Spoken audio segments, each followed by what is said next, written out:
ಗಮನ ಕೊಡೋಣ. ಸೌದಿ ರಾಷ್ಟ್ರಗಳ ವಿರುದ್ಧ ಸಂಗ್ರಾಮ ಸಾರಿದೆ ಇರಾನ್. ತೈಲ ಸಂಸ್ಕರಣಾ ಘಟಕಗಳನ್ನು ಟಾರ್ಗೆಟ್ ಮಾಡ್ತಾ ಇದೆ ಇರಾನ್. ಶಾಯದ್ 136 ಡ್ರೋನ್ ಬಳಸಿ ಇರಾನ್ ದಾಳಿಯನ್ನ ಮಾಡ್ತಾ ಇರೋದು. ಸೌದಿ ಆಯಿಲ್ ಕಾರ್ಪೊರೇಷನ್ ಘಟಕದ ಮೇಲೆ ಭೀಕರವಾದ ದಾಳಿಯನ್ನ ನಡೆಸಲಾಗಿದೆ.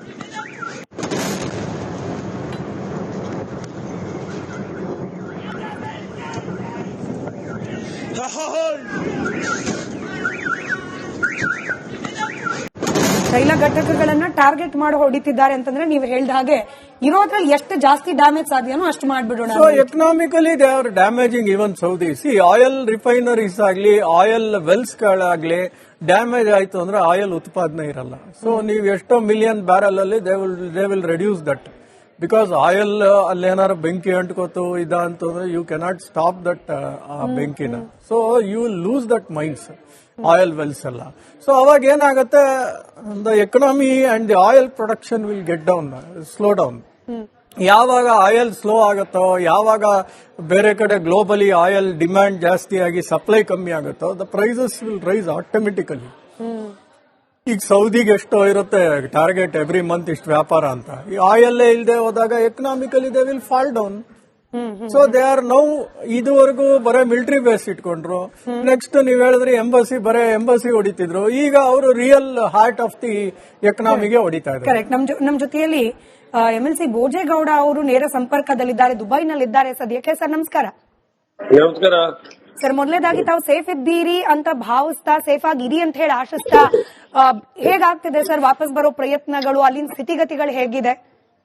ನಿನ್ನೆ ಬೆಳಿಗ್ಗೆ ನನಗೆ ಕೃಷ್ಣ ಬೈರೇಗೌಡರು ಫೋನ್ ಮಾಡಿದ್ರು. ನಿನ್ನೆ ಅವ್ರು ಕಾಂಟ್ಯಾಕ್ಟ್ ಮಾಡಕ್ ಪ್ರಯತ್ನ ಮಾಡಿದ್ದೆ, ಬೆಳಿಗ್ಗೆ ಮಾಡಿದ್ರು. ಕಾನೂನು ಸಚಿವರು HK ಪಾಟೀಲ್ ಕೂಡ ನನ್ನ ಸಂಪರ್ಕ ಮಾಡಿದ್ರು. ಮೊನ್ನೆ ಮುಖ್ಯಮಂತ್ರಿಗಳು, ಹೋಮ್ ಮಿನಿಸ್ಟರ್ ಮತ್ತೆ ನಮ್ಮ ಕುಮಾರಸ್ವಾಮಿ ಅವರು ಎಲ್ಲ ಮಾತಾಡಿದ್ರು. ಕುಮಾರಸ್ವಾಮಿ ಅವರೇ ಫಸ್ಟ್ ನನಗೆ ಮಾತಾಡಿ ಹೋಟೆಲ್ ಎಲ್ಲ ಅರೇಂಜ್ಮೆಂಟ್ ಎಲ್ಲ ಮಾಡಿದ್ರು ಇಲ್ಲಿ. ನಂತರದಲ್ಲಿ ನಾನು ಒಂದು ವಿಚಾರ ಅವ್ರಿಗೆ ಹೇಳಿದೆ. ನಿನ್ನೆ ನೋಡಿ, ಇಮಿಡಿಯೇಟ್ ಆಗಿ ಹೆಲ್ಪ್ ಲೈನ್ ಆರಂಭ ಮಾಡಿ ಯಾರ್ಯಾರಿಗೆ ಏನೇನ್ ತಾಪತ್ರಗಳಿದೆ ಅವ್ರನ್ನ ಹೆಲ್ಪ್ ಲೈನ್ ಮುಖಾಂತರ ಕೇಳ್ಕೊಳ್ಳಿ ಅಂತ ಹೇಳಿದೆ. ಇಮಿಡಿಯೇಟ್ ಆಗಿ ಕೃಷ್ಣ ಬೈರೇಗೌಡರು ಅದು ಸ್ಪಂದಿಸಿ ಹೆಲ್ಪ್ ಲೈನ್ ಓಪನ್ ಮಾಡಿದ್ದಾರೆ. ಈಗಾಗಲೇ 109 ಜನ ಸಂಪರ್ಕಕ್ಕೆ ಬಂದಿದ್ದಾರೆ ಅಂತ ನಿಮ್ಗೆ TV9 ಸುದ್ದಿನಲ್ಲೂ ಕೂಡ ಹೇಳ್ತಾ ಇದ್ರು. ಈಗ ಅದೇ ರೀತಿ HK ಪಾಟೀಲ್ರಿಗೂ ಹೇಳಿದೆ, ಯಾರ್ಯಾರು ಈಗ ನಮಗೇನ್ ತೊಂದರೆ ಇಲ್ಲ, ನಾವು ಯಾರ ಸ್ನೇಹಿತರ ಮನೆಯಲ್ಲಿ ನಮ್ಗೆಲ್ಲ ನೋಡ್ತಾರೆ ಬೇರೆಯವ್ರಿಗೆ.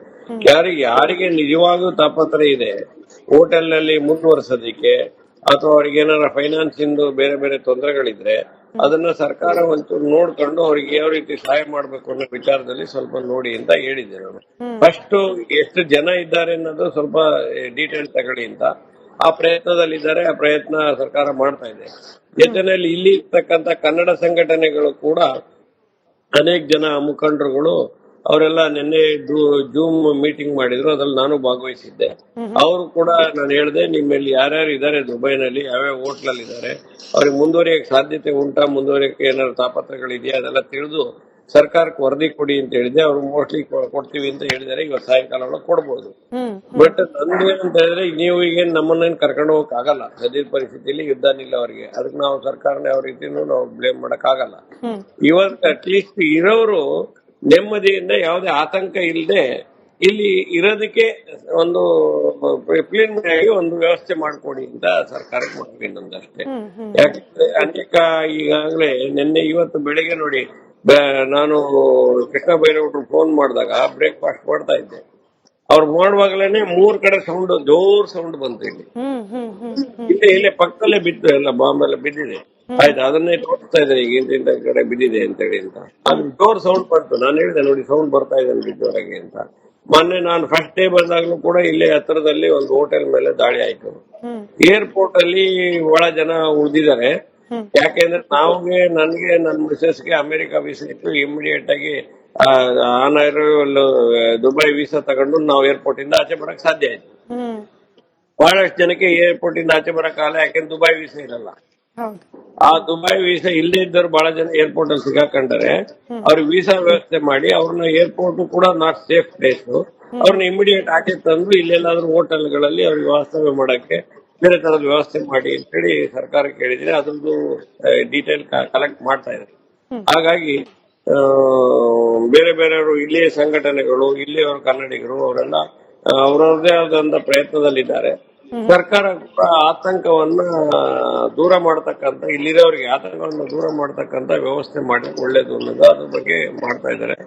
ಇನ್ನು ಯುದ್ಧ ಎಲ್ಲಿವರೆಗೆ ಹೋಗ್ತದೆ ಗೊತ್ತಿಲ್ಲ. ಇನ್ನ ಎಲ್ಲ ಎಂಟೈರ್ ಏರ್ ಬೇಸ್ ನಿನ್ನೆ ಫಸ್ಟ್ ಡೇ ನಾನು ಇಲ್ಲಿ ಹೋಟ್ಲಲ್ಲಿ ಹಾಲ್ಟ್ ಮಾಡಿದಾಗ ನನಗೆ 1.5 ಗಂಟೆಗೆ ಅಲಾರಾಮ್ ಕಾಲ್ ಬಂತು. ಅಲಾರಾಮ್ ಕಂಪ್ಲೀಟ್ ಹೋಟ್ಲ್ ಅವ್ರಿಗೆಲ್ಲಾರು ಎಚ್ಚರಿಸಿದ್ರು. ಇಮಿಡಿಯೇಟ್ ನಾವು ಅಲ್ಲಿ ಹೋಟೆಲ್ ರೂಮ್ ಖಾಲಿ ಮಾಡಿ ಇಮಿಡಿಯೇಟ್ ಶೆಲ್ಟರ್ಗೆ ಬಂದು ಇಲ್ಲಿಗೆ ಕಾರ್ ಪಾರ್ಕಿಂಗ್ ಕೆಳಗಡೆ ಬಂದು ಅಲ್ಲೊಂದು 2-3 ಅವರ್ಸ್ ನಾವು ಅಲ್ಲೇ ಕೂತಿದ್ದು. ಅಲ್ಲೇ ವ್ಯವಸ್ಥೆ ಮಾಡಿಕೊಟ್ರು, ಚೇರ್ ಗೀರ್ ಎಲ್ಲ ಹಾಕಿ ಅಲ್ಲೇ ಕೂತಿದ್ರು. ಮತ್ತೆ ಬೆಳಗಿನ ಜಾವ ಮತ್ತೆ 3 ಗಂಟೆಗೆ 4 ಗಂಟೆಗೆ ಎದ್ದು ವಾಪಸ್ ಬಂದಿದ್ರು. ಬಟ್ ಈ ಆತಂಕ 100% ಇದೆ. ಭಯದ ವಾತಾವರಣ ಕೂಡ ಇದೆ, ಇಲ್ಲ ಅಂತ ನಾನು ಹೇಳೋದಿಲ್ಲ. ಬಟ್ ಏನಿದ್ರು ಇಲ್ಲಿ ಇರೋರಿಗೆ ಯಾವ್ದಾದ್ರು ಬೇರೆ ರೀತಿಯಲ್ಲಿ ತೊಂದರೆ ಆಗಿದ್ರೆ ಅದನ್ನ ಬರ್ಸ್ತಕ್ಕಂತ ಕೆಲಸವನ್ನ ಸರ್ಕಾರ ಮಾಡ್ಲಿ. ಅವರು ಮತ್ತೆ ಇಲ್ಲಿರ್ತಕ್ಕಂತ ಅನೇಕ ಜನ ಸಂಘಟನೆಗಳ ಮುಖಾಂತರ ಅವರು ಕೂಡ ಹೆಲ್ಪ್ ಲೈನ್ ಓಪನ್ ಮಾಡಿ ಅಂತ ಹೇಳಿದ್ರೆ ಅದೆಲ್ಲ ಮಾಡಿದ್ದಾರೆ. ಅದಾಗ್ಲಿ, ಇರೋರಿಗೆ ಸ್ವಲ್ಪ ಧೈರ್ಯ ತುಂಬಿ ಅಂತ ನಾನು ಹೇಳ್ತೀನಿ. ಎಸ್ ಸರ್, ನೀವು ಆದಷ್ಟು ಬೇಗ ಸೇಫ್ ಆಗಿ ವಾಪಸ್ ಬರ್ಲಿಕ್ಕೆ ವ್ಯವಸ್ಥೆ ಆಗ್ಲಿ ಅಂತ ನಾವು ಕೂಡ ಆಶಿಸ್ತೀವಿ. Thank you so much sir, ನಮ್ಮ ಜೊತೆಯಲ್ಲಿ ಲೈವ್ ನಲ್ಲಿ ಕನೆಕ್ಟೆಡ್ ಆಗ್ನಾಕೊಳ್ಳೋಣ.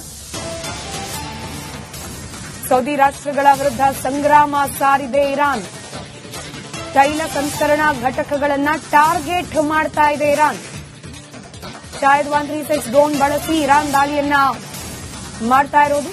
ಸೌದಿ ಆಯಿಲ್ ಕಾರ್ಪೊರೇಷನ್ ಘಟಕದ ಮೇಲೆ ಭೀಕರವಾದ ದಾಳಿಯನ್ನ ನಡೆಸಲಾಗಿದೆ.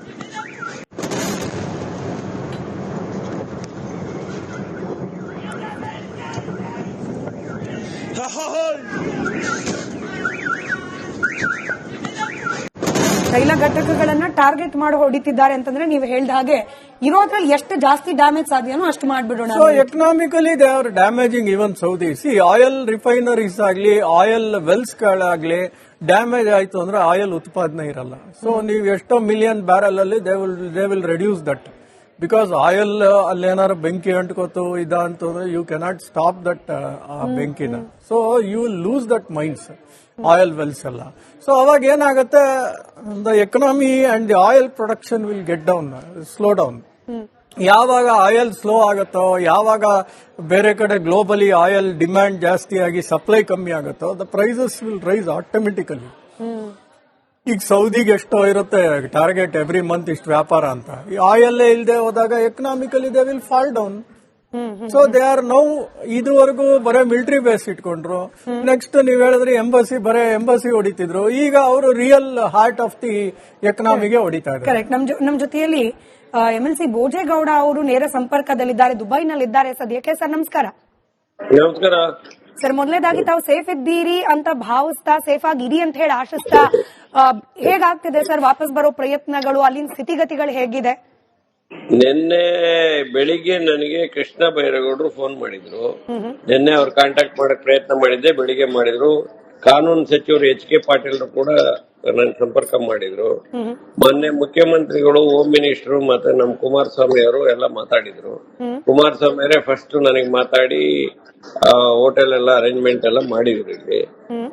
ನಂತರದಲ್ಲಿ ನಾನು ಒಂದು ವಿಚಾರ ಅವ್ರಿಗೆ ಹೇಳಿದೆ, ನಿನ್ನೆ ನೋಡಿ ಇಮಿಡಿಯೇಟ್ ಆಗಿ ಹೆಲ್ಪ್ ಲೈನ್ ಆರಂಭ ಮಾಡಿ ಯಾರ್ಯಾರಿಗೆ ಏನೇನ್ ತಾಪತ್ರಗಳಿದೆ ಅವ್ರನ್ನ ಹೆಲ್ಪ್ ಲೈನ್ ಮುಖಾಂತರ ಕೇಳ್ಕೊಳ್ಳಿ ಅಂತ ಹೇಳಿದೆ. ಇಮಿಡಿಯೇಟ್ ಆಗಿ ಕೃಷ್ಣ ಬೈರೇಗೌಡರು ಅದಕ್ಕೆ ಸ್ಪಂದಿಸಿ ಹೆಲ್ಪ್ ಲೈನ್ ಓಪನ್ ಮಾಡಿದ್ದಾರೆ. ಈಗಾಗಲೇ 109 ಜನ ಸಂಪರ್ಕಕ್ಕೆ ಬಂದಿದ್ದಾರೆ ಅಂತ ನಿಮ್ಗೆ TV9 ಸುದ್ದಿನಲ್ಲೂ ಕೂಡ ಹೇಳ್ತಾ ಇದ್ರು. ಈಗ ಅದೇ ರೀತಿ HK ಪಾಟೀಲ್ರಿಗೂ ಹೇಳಿದೆ, ಯಾರ್ಯಾರು ಈಗ ನಮಗೇನ್ ತೊಂದರೆ ಇಲ್ಲ, ನಾವು ಯಾರೋ ಸ್ನೇಹಿತರ ಮನೆಯಲ್ಲಿ ನಮ್ಗೆಲ್ಲ ನೋಡ್ತಾರೆ ಬೇರೆಯವ್ರಿಗೆ, ಯಾರಿಗೆ ನಿಜವಾಗ್ಲೂ ತಾಪತ್ರ ಇದೆ ಹೋಟೆಲ್ ನಲ್ಲಿ ಮುಂದುವರ್ಸೋದಿಕ್ಕೆ ಅಥವಾ ಅವ್ರಿಗೆ ಏನಾರ ಫೈನಾನ್ಸ್ ಇಂದು ಬೇರೆ ಬೇರೆ ತೊಂದರೆಗಳಿದ್ರೆ ಅದನ್ನ ಸರ್ಕಾರ ಒಂಚೂರು ನೋಡ್ಕೊಂಡು ಅವ್ರಿಗೆ ಯಾವ ರೀತಿ ಸಹಾಯ ಮಾಡ್ಬೇಕು ಅನ್ನೋ ವಿಚಾರದಲ್ಲಿ ಸ್ವಲ್ಪ ನೋಡಿ ಅಂತ ಹೇಳಿದ್ದೆ ನಾನು. ಫಸ್ಟ್ ಎಷ್ಟು ಜನ ಇದ್ದಾರೆ ಅನ್ನೋದು ಸ್ವಲ್ಪ ಡೀಟೇಲ್ ತಗೊಳ್ಳಿ ಅಂತ ಆ ಪ್ರಯತ್ನದಲ್ಲಿದ್ದಾರೆ. ಆ ಪ್ರಯತ್ನ ಸರ್ಕಾರ ಮಾಡ್ತಾ ಇದೆ. ಜೊತೆನಲ್ಲಿ ಇಲ್ಲಿ ಇರ್ತಕ್ಕಂಥ ಕನ್ನಡ ಸಂಘಟನೆಗಳು ಕೂಡ ಅನೇಕ ಜನ ಮುಖಂಡರುಗಳು ಅವರೆಲ್ಲ ನಿನ್ನೆ ಜೂಮ್ ಮೀಟಿಂಗ್ ಮಾಡಿದ್ರು, ಅದ್ರಲ್ಲಿ ನಾನು ಭಾಗವಹಿಸಿದ್ದೆ. ಅವರು ಕೂಡ ನಾನು ಹೇಳಿದೆ, ನಿಮ್ಮಲ್ಲಿ ಯಾರ್ಯಾರು ಇದ್ದಾರೆ ದುಬೈನಲ್ಲಿ, ಯಾವ್ಯಾವ ಹೋಟ್ಲಲ್ಲಿ ಇದ್ದಾರೆ, ಅವ್ರಿಗೆ ಮುಂದುವರಿಯಕ್ಕೆ ಸಾಧ್ಯತೆ ಉಂಟಾ, ಮುಂದುವರಿಯಕ್ಕೆ ಏನಾದ್ರು ತಾಪತ್ರಗಳಿದೆಯಾ ಅದೆಲ್ಲ ತಿಳಿದು ಸರ್ಕಾರಕ್ಕೆ ವರದಿ ಕೊಡಿ ಅಂತ ಹೇಳಿದೆ. ಅವ್ರು ಮೋಸ್ಟ್ಲಿ ಕೊಡ್ತೀವಿ ಅಂತ ಹೇಳಿದಾರೆ. ಇವತ್ತು ಸಾಯಂಕಾಲ ಒಳಗೆ ಕೊಡ್ಬೋದು. ಬಟ್ ನಂದೇನಂತ ಹೇಳಿದ್ರೆ, ನೀವು ಈಗ ನಮ್ಮನ್ನೇನು ಕರ್ಕೊಂಡು ಹೋಗಕ್ ಆಗಲ್ಲ. ಸದ್ಯದ ಪರಿಸ್ಥಿತಿಯಲ್ಲಿ ಯುದ್ಧ ನಿಲ್ಲವರಿಗೆ, ಅದಕ್ಕೆ ನಾವು ಸರ್ಕಾರನೇ ಯಾವ ರೀತಿನೂ ನಾವು ಬ್ಲೇಮ್ ಮಾಡಕ್ ಆಗಲ್ಲ. ಇವತ್ತು ಅಟ್ಲೀಸ್ಟ್ ಇರೋರು ನೆಮ್ಮದಿಯಿಂದ ಯಾವುದೇ ಆತಂಕ ಇಲ್ಲದೆ ಇಲ್ಲಿ ಇರೋದಕ್ಕೆ ಒಂದು ಪ್ಲೇನ್ ಆಗಿ ಒಂದು ವ್ಯವಸ್ಥೆ ಮಾಡ್ಕೊಡಿ ಅಂತ ಸರ್ಕಾರಕ್ಕೆ ಮಾಡ್ತೀನಿ ನಂದಷ್ಟೇ. ಯಾಕಂದ್ರೆ ಅನೇಕ ಈಗಾಗಲೇ ನಿನ್ನೆ ಇವತ್ತು ಬೆಳಿಗ್ಗೆ ನೋಡಿ, ನಾನು ಕೃಷ್ಣ ಬೈರೇಗೌಡರು ಫೋನ್ ಮಾಡಿದಾಗ ಬ್ರೇಕ್ಫಾಸ್ಟ್ ಮಾಡ್ತಾ ಇದ್ದೆ. ಅವ್ರು ಮಾಡುವಾಗಲೇನೆ 3 ಕಡೆ ಸೌಂಡ್, ಜೋರ್ ಸೌಂಡ್ ಬಂತು. ಇಲ್ಲೇ ಪಕ್ಕದಲ್ಲೇ ಬಿದ್ದು, ಎಲ್ಲ ಬಾಂಬ್ ಎಲ್ಲ ಬಿದ್ದಿದೆ.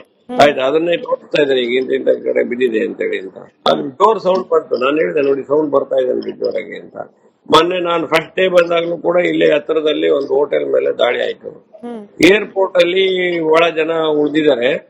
ಯಾಕೆಂದ್ರೆ ನನಗೆ ನನ್ನ ಮಿಸಸ್ಗೆ ಅಮೆರಿಕ ವೀಸಾ ಇತ್ತು. ಇಮಿಡಿಯೇಟ್ ಆಗಿ ಆನ್ ಅರೈವಲ್ ದುಬೈ ವೀಸಾ ತಗೊಂಡು ನಾವು ಏರ್ಪೋರ್ಟ್ ಇಂದ ಆಚೆ ಬರಕ್ ಸಾಧ್ಯ ಆಯ್ತು.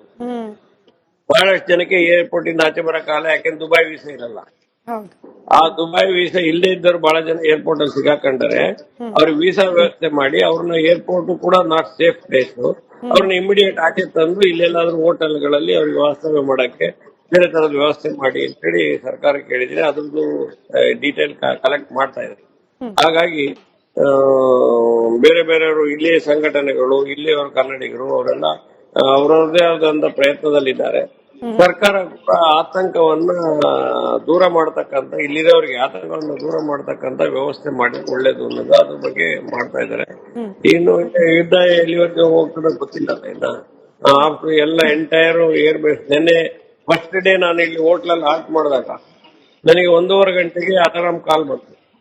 ಅಲಾರಾಮ್ ಕಂಪ್ಲೀಟ್ ಹೋಟ್ಲ್ ಅವ್ರಿಗೆ ಎಲ್ಲಾರು ಎಚ್ಚರಿಸಿದ್ದು. ಇಮಿಡಿಯೇಟ್ ನಾವು ಅಲ್ಲಿ ಹೋಟೆಲ್ ರೂಮ್ ಖಾಲಿ ಮಾಡಿ ಇಮಿಡಿಯೇಟ್ ಶೆಲ್ಟರ್ಗೆ ಬಂದು, ಇಲ್ಲಿಗೆ ಕಾರ್ ಪಾರ್ಕಿಂಗ್ ಕೆಳಗಡೆ ಬಂದು ಅಲ್ಲೊಂದು 2-3 ಅವರ್ಸ್ ನಾವು ಅಲ್ಲೇ ಕೂತಿದ್ದು. ಅಲ್ಲೇ ವ್ಯವಸ್ಥೆ ಮಾಡಿಕೊಟ್ರು, ಚೇರ್ ಗೀರ್ ಎಲ್ಲ ಹಾಕಿ ಅಲ್ಲೇ ಕೂತಿದ್ದು.